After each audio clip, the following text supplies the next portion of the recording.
On va reprendre et poursuivre cet après-midi sur les constats de la situation actuelle avec tout d'abord l'intervention de monsieur Sébastien Le Goff, qui est directeur général de l'association Les Tout-Petits, qui est aussi vice-président du GPF, et qui va nous faire part de son regard sur la crise RH, sur l'altération des valeurs et des repères essentiels, avec quelques pistes en positives.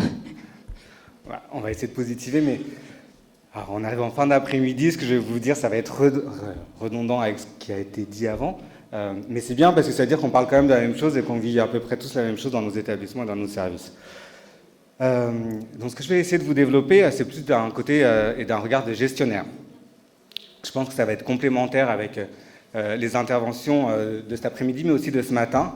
Elle s'appuie sur une réalité qui est complètement subjective, puisque c'est la mienne, mais une réalité qui est partagée avec les équipes de direction des tout-petits, avec les professionnels que je rencontre régulièrement, avec les élites du personnel, voilà, mais qui tous, en tout cas, peuvent me faire remonter ces différents constats. Je ne vais pas vous faire l'offense de vous rappeler dans quelle situation on est aujourd'hui. Je ne vais pas vous faire cette offense-là parce qu'en fait, cette situation, on la vit et les personnes dont on s'occupe, ils la subissent. Par contre, je pense quand même intéressant qu'on puisse s'arrêter, ou en tout cas qu'on puisse discuter autour de certains enjeux et de quelques chiffres. En effet, dans ce contexte sanitaire complexe, nous assistons en parallèle à la transformation de l'offre, à la décentralisation, aux évolutions des politiques publiques, les comités 360.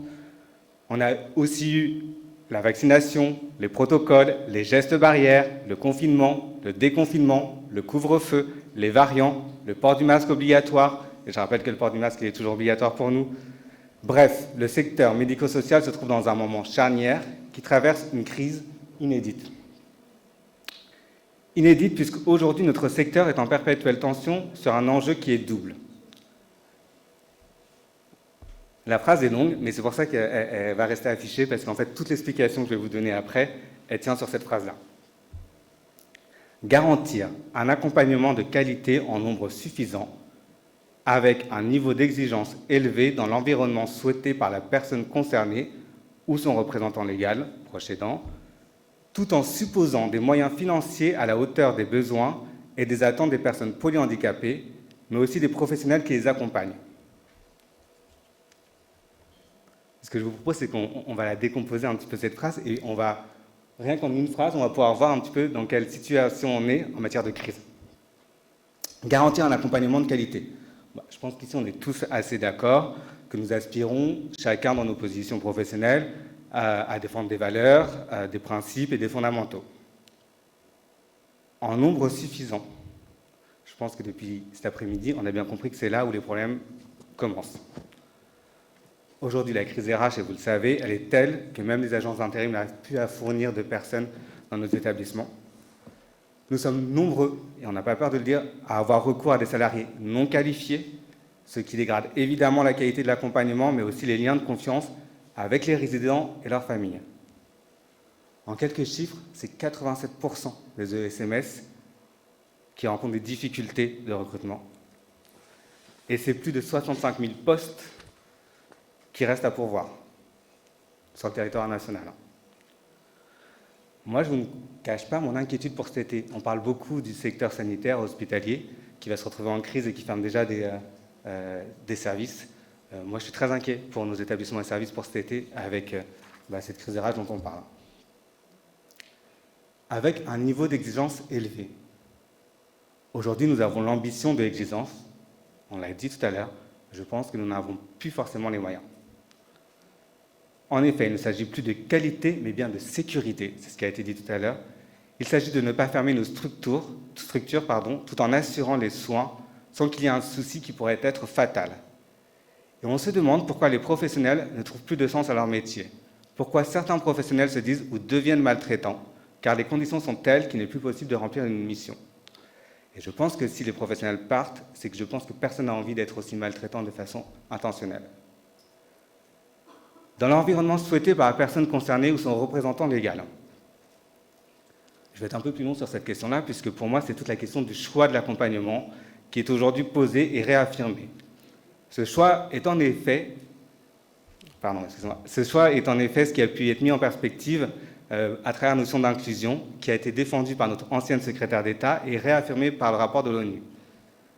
Je pense que cette position qui a fortement contribué à démobiliser les professionnels qui travaillent en établissement, puisqu'y travailler est fortement connoté comme étant négatif. Le travail, le vrai, et je caricature à peine un discours qui a été tenu par notre secrétaire d'État, que l'on entend encore, c'est celui qui s'exerce à domicile. L'institution n'a que peu de valeur et les professionnels qui y travaillent en ont perdu toute forme de reconnaissance dans le discours des pouvoirs publics.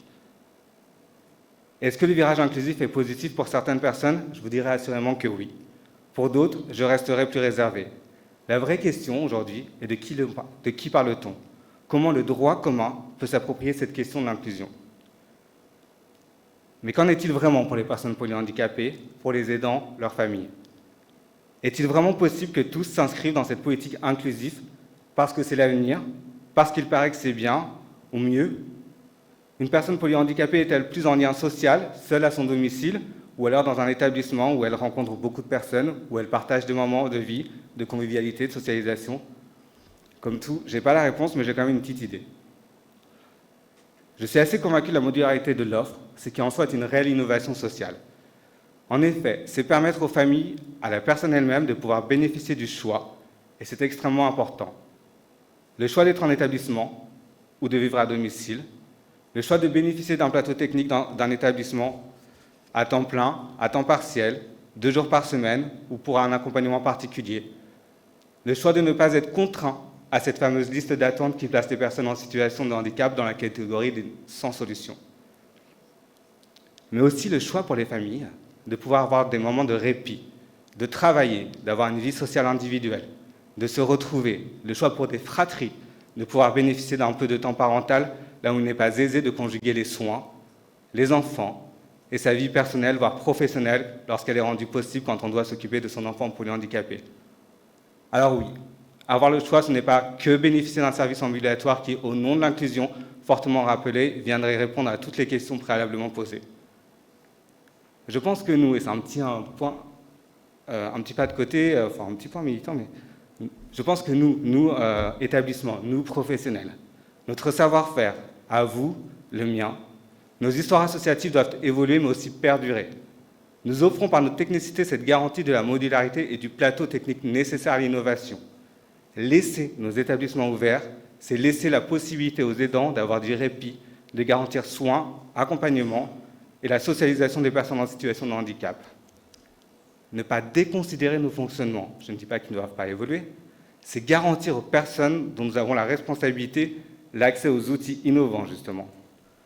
En effet, toutes les familles ne peuvent pas se payer un instrument tel que le Baopao, pour ceux qui connaissent, c'est un instrument snozélène, un orthophoniste, une salle snozélène. Toutes les familles ne peuvent pas avoir une balnéo à domicile, pourtant indispensable au regard des dispositions des personnes polyhandicapées. Alors donner du sens, c'est réaffirmer notre utilité sociale et nos métiers comme des indispensables, que l'on soit en établissement ou pas. Je continue ma phrase.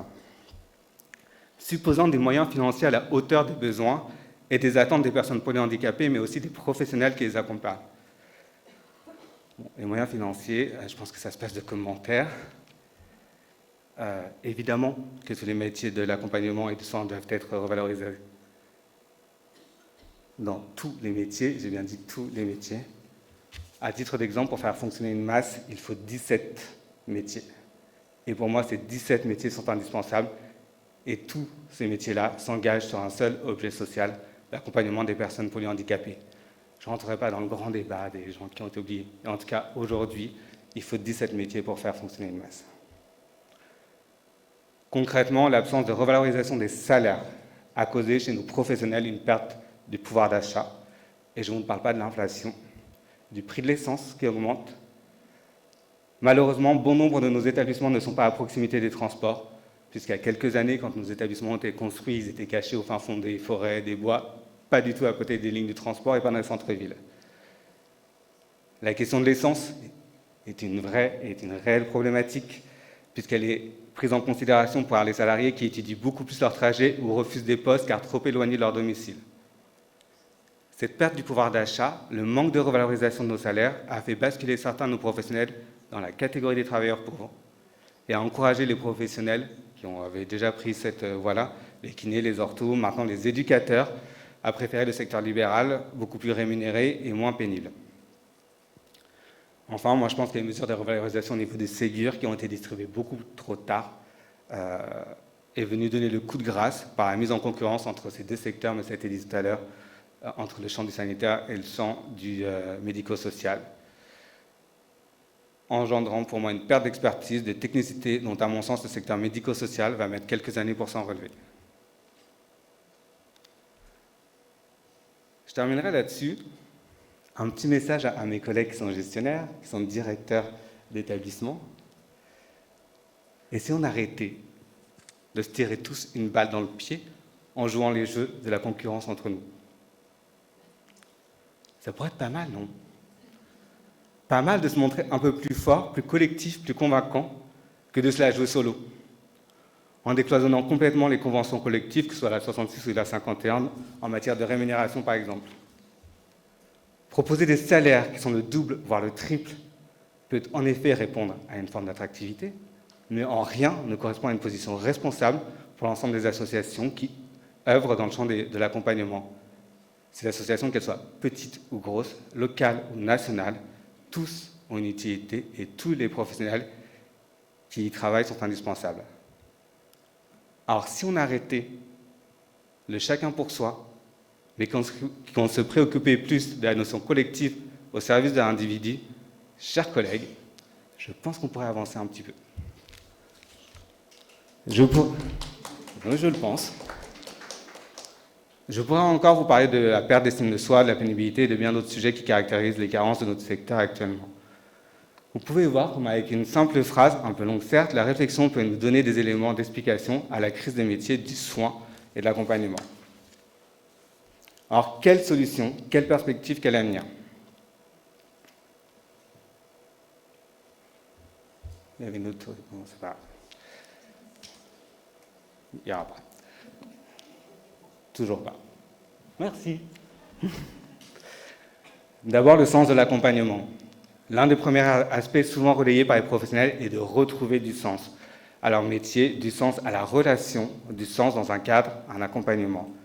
Beaucoup disent que le sens qui a été relayé à travers ce qu'on appelle la notion de projet, c'est aussi dilué, ça a été dit, et j'ai trouvé ça bien que ça a été rappelé, par l'augmentation d'activités de reporting, par exemple, au détriment de la présence auprès des personnes. Le sens, c'est aussi cette possibilité de s'enrichir, de partir en formation, de se rencontrer entre collègues, de prendre le temps de penser à un parcours d'évolution. Le sens, ce n'est pas le même que celui d'hier. C'est aussi le sens qu'on souhaite donner à sa vie en tant que salarié. En effet, la nouvelle génération de professionnels ne semble pas vivre le métier de la même façon. Hier, notre métier était notre vie, sans forcément trop caricaturer. Il était attendu des managers un engagement sans faille dans le secteur de l'accompagnement. Aujourd'hui, si l'engagement est toujours fortement présent chez les jeunes, la recherche d'un équilibre entre vie personnelle et vie professionnelle semble être beaucoup plus assumée et donc beaucoup plus recherchée. Ainsi, le rapport au travail a évolué et doit être pris en considération si nous voulons faire en sorte de faire de notre secteur un lieu attractif. Créer des conditions de travail à la hauteur de l'engagement des professionnels. Aujourd'hui, la qualité de vie, la QVT comme on dit, c'est évité autour des négociations des tables avec les élus. Il ne s'agit pas de nier la place de l'engagement dans le métier du médico-social, mais il faut aussi rappeler que les familles et les personnes accompagnées exigent que les professionnels soient aussi porteurs d'une expertise, et particulièrement dans le champ du polyhandicap. Il s'agit aussi de redonner des marges de manœuvre aux professionnels. On en a parlé précédemment avec l'embolisation de l'administratif sur l'accompagnement. Ici, c'est permettre et donner des moyens de lancer de nouveaux projets. C'est favoriser l'innovation sociale pour valoriser et démultiplier les initiatives sur un territoire. Autrement dit, c'est la reconnaissance du droit à l'erreur chez les professionnels qui osent en faveur d'eux, plutôt que de la sanction de l'action. Formation et valorisation du savoir-faire. Je suis un fervent défenseur de ce qu'on appelle le savoir expérientiel. c'est-à-dire valoriser ce qui ne s'apprend pas dans les livres, en formation ou autre, mais ce qui se vit auprès de la personne polyhandicapée comme sujet unique. Par exemple, si l'on ne sait pas que M. H mange de cette façon, il peut être sujet à une fausse route et par conséquent en mourir. C'est bien l'expertise du professionnel qui est présent depuis quelque temps dans une masse, qui a pu observer M. H, qui a pu prendre soin de lui, qui doit être valorisée et transmise. Voire je serais d'avis à valoriser financièrement, car il s'agit bien d'une compétence particulière, une ressource non négligeable pour la personne polyhandicapée, mais aussi une référence pour l'ensemble des professionnels dans l'établissement, ce qu'on appelle le transfert de bonnes pratiques. Le savoir expérientiel, c'est aussi celui des familles et de la connaissance qu'elles ont de leurs enfants. C'est valoriser l'aidant, le père, la mère, dans ce qu'ils nous donnent de la compréhension d'une situation, d'un geste, d'une attitude. C'est considérer la famille comme une experte, un partenaire, un repère. En matière de formation, c'est aussi évoquer l'évolution et les perspectives possibles en matière de carrière. S'engager dans un métier, c'est aussi se donner la perspective à moyen et long terme. J'avance parce qu'il y a des choses qui ont déjà été dites précédemment. Une remise en cause par nous-mêmes et pour nous-mêmes. Nos modèles de management doivent se réinventer. Je pense que nous, établissements médico-sociaux, nous devons aussi balayer devant notre porte pour pouvoir prétendre à la vie démocratique des territoires. En effet, trop longtemps, nous avons laissé nos portes fermées en se targuant de notre savoir-faire sans communiquer sur nos actions, nos accompagnements. La loi 2002 est venue affirmer la nécessité de la place des parents. 2002, c'est loin, mais ça fait déjà 20 ans. Et on voit encore tous les efforts qu'on a à faire. Refaire société, c'est déjà au préalable participer et être acteur de cette société. C'est vivre en société avec les autres. On ne peut pas toujours se cacher derrière la question de l'accessibilité. C'est aussi à nous d'ouvrir les portes de nos établissements, de laisser entrer dans la vie des résidents ou des enfants la société. Alors faire société lorsqu'on dirige une association, je pense que c'est aussi une position de manager. En effet, c'est s'organiser pour que déjà, au niveau associatif, les établissements s'ouvrent les uns aux autres. Par exemple, au Molière, nous avions 2 établissements, un EAP et une masse, qui ont entre 300 mètres, maximum 300 mètres, qui ne se connaissaient pas, qui ont cohabité pendant des années l'un à côté de l'autre, sans jamais se rencontrer, laissant au directeur d'établissement la notion patriarcale du bon père de famille, un peu tout-puissant dans sa maison, sans se préoccuper des autres. Aujourd'hui, s'ouvrir, c'est déjà se rencontrer dans une association. C'est mettre en œuvre les dispositions pour créer de la rencontre entre les résidents, mais aussi entre les professionnels. C'est partager une expérience et favoriser des parcours d'évolution dans une association, et non plus simplement sur un établissement ou un service. Faire société, c'est aussi s'intéresser à nos voisins, aux autres associations. C'est mutualiser des moyens, des idées, des locaux. Sortir de l'institution pour aller sur des dispositifs de droit commun, mais c'est aussi un changement de culture pour les professionnels habitués à exercer leur métier dans les lieux sécurisants de l'établissement. Faire société, je dirais que c'est prendre un risque, celui d'aller à la rencontre de l'autre, celui tout simplement de s'enrichir. Je postule fortement que dans le secteur où la reconnaissance salariale est conditionnée à la convention, c'est-à-dire que nous ne pouvons pas, normalement, jouer sur les salaires, où le travail avec les personnes polyhandicapées est difficile, physique, prenant émotionnellement, il y a lieu d'offrir dans le secteur sanitaire et social ce qui bien souvent est absent dans le secteur des entreprises, où la notion de rentabilité est au centre des préoccupations, c'est la reconnaissance du travail de l'autre.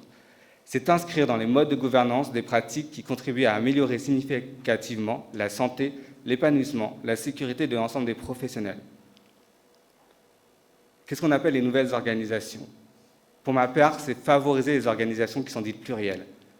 C'est ouvrir les portes de nos établissements pour aller vers le monde, mais aussi pour que le monde puisse venir dans nos établissements. Le temps est révolu où nous cachons les personnes polyhandicapées. C'est s'organiser en plateforme de services et modulaire, non pas parce que les pouvoirs publics nous le demandent, mais bien plus dans l'idée d'enrichir les réponses aux besoins spécifiques des personnes handicapées et de leurs familles. De continuer à ouvrir de nouveaux dispositifs, des places aux personnes qui sont encore sans solution. C'est être acteur pour accompagner et aider familles et résidents à vivre avec le handicap dans une vie sociale ouverte au vivre ensemble. Pour conclure, et je vais m'arrêter là, je pense que je suis en temps. Comme nous l'avons dit précédemment, nous assistons à des transformations importantes, décentralisation, évolution des politiques sociales, réforme de l'État, nouvelles contraintes budgétaires, et tarifaires, mise en place des nouveaux outils de régulation, ARS, DGCS, CEPOM. Tout cela vient transformer les organisations et nous oblige à nous repositionner au sein de nos associations, de nos établissements, de notre unité de vie ou auprès de la personne elle-même. En la matière, j'ai une grande phrase que je dis régulièrement aux équipes de direction des établissements des tout-petits. Ce n'est pas qu'une phrase puisque c'est vraiment un objet de management, c'est une politique même. Je dis souvent que les personnes dans une organisation, une association, dans un établissement, la personne à qui l'on doit accorder la plus grande responsabilité, c'est bien celle qui est dans la plus grande proximité avec le résident ou l'enfant. Elle peut être AMP, éducateur ou femme de ménage. Autrement dit, c'est un réel changement pour moi de paradigme en la matière puisqu'il s'appuie sur l'innovation des modèles de management. Ce que m'a confié mon président et son conseil d'administration lorsque j'ai pris le poste de DG, c'est avant tout le bien-être des résidents, des enfants et des adolescents et de leurs familles, au regard de nos valeurs. Je fais le choix de croire pour honorer cet engagement constant que si les professionnels sont respectés et accompagnés dans l'exercice de leurs fonctions et que leurs compétences sont reconnues dans un modèle d'organisation systémique et interdépendant, alors nous ferons preuve d'innovation, puisque, c'est important, parier sur les compétences va au-delà du bien-être du résident, mais s'illustre par la recherche permanente du mieux-être. Renverser cette pyramide, où pouvoir et décision étaient historiquement détenus par le haut, nous oblige à considérer l'ensemble des professionnels comme étant nécessaires et dont les tâches sont éminemment essentielles pour ceux que nous accueillons. Ce qui va différencier un directeur général et une AMP dans cette organisation, ce n'est pas le pouvoir, ce n'est pas les décisions, puisque chacun en possède un dans l'exercice de nos missions, mais c'est le niveau de responsabilité qui nous est attribué dans la vie de l'association. Alors vous me direz que tout cela, finalement, vous paraît sûrement évident.